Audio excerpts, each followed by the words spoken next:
din yan guys. So naka semi-dome. Ano? Semi-dome yan guys. Ayan.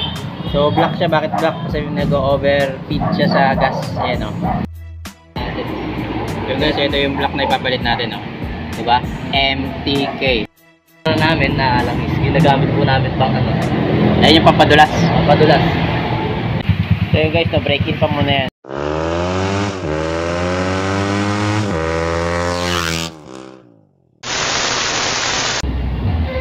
So yun guys, no, may Mio Sporty dito guys. Ayan, no. So ang set nito guys is naka 160 siya guys. So galing pang Cavite yung may-ari nito guys. So dinala rito. Nakita sa Facebook yung mga ginagawa nating Mio dyan guys. Ayan, no. Naka-offset na 160 yan guys, no. So Jay, gagawin natin Jay. Pabalik natin sa 54. Hindi natin babalik stock guys, gagawin natin 54. Nagtawa na kasi yung customer. So may problema kasi nagdanaking yung 160 niya. So babalik natin sa 54. So let's go. So guys, di na namin ihiwalay, no? Tinanggal na lang namin yung footboard. So dito na namin babaklasin. Matrabaho kasi pagka ihiwalay pa namin. So Jay, yan, sinimulan na ni RJ. Oh.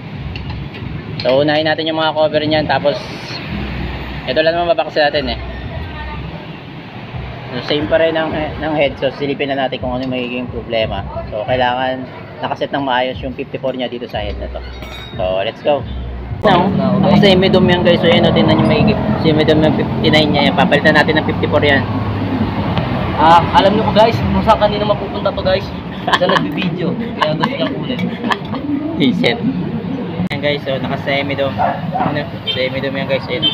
So black siya. Bakit black? Kasi nag-overfeed siya sa gas. Ayan o. So mas maganda na yung overfeed siya sa gas guys. Kasi kahit ihato mo ng gusto. So bihira yung sabog. Kasi hindi siya kinukulan sa gas. Hindi nagli-lead. Ayan. Kaya mas okay yung medyo feed sa gas. Overgas ng konti. Konti lang naman. Mas maganda yun. Kapaklas kayo ng black. Ito lang kayo kasi yung pinakamatrabaho sa ano, yung gasket. Ayan o. Kailangan nyo iwasan na masira yan, pero minsan hindi rin kaya yung iwasan yan eh. So ito yung pinakamahirap na tatanggalin mo talaga sa gasket. Yan lang nagpapatagal eh. So guys, ito yung black na ipapalit natin oh. Diba? MTK. So maganda naman yung brand na yan guys, no. So subok na namin yan. Kasi ilang beses na namin nakakabit yan sa ibang motor. So ayan oh. Depende na lang sa pag-change oil nyo talaga. Ayan oh. 54 steel bore yan guys. So naka forged piston yan, ayan o. Forged piston. So MTK flat piston yan. So let's go. Namin na langis. Ginagamit po namin pang ano. Ayan yung pampadulas. Padulas. Ayan guys o. Honda. Ayan yung pampadulas o. Honda CB. Honda pampadulas sa motor Yamaha.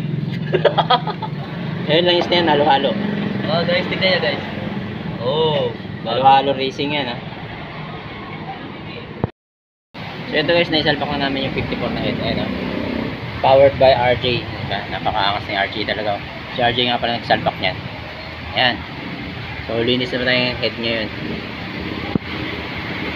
Ito pag nag-top overall ka, so na-top mo naman, so kailangan mo na rin linisin yung cylinder head. Kasi puro carbon na yan.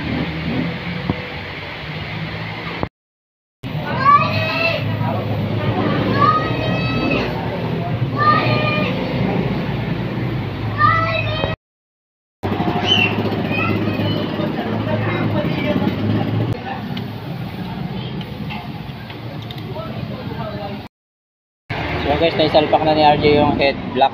So start, titignan natin kung one click. Testing RJ. Ayun, manda na.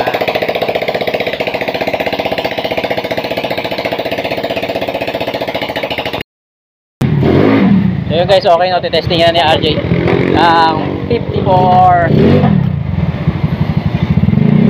So naka 130 na yan guys, no? Testing RJ.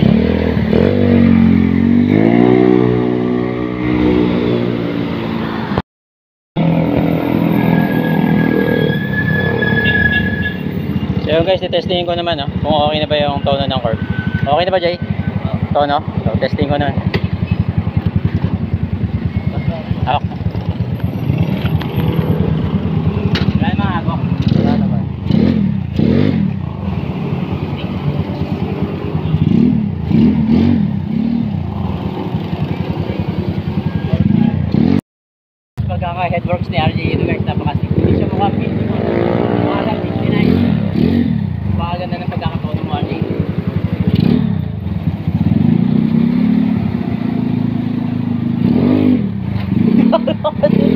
Hindi ba yun?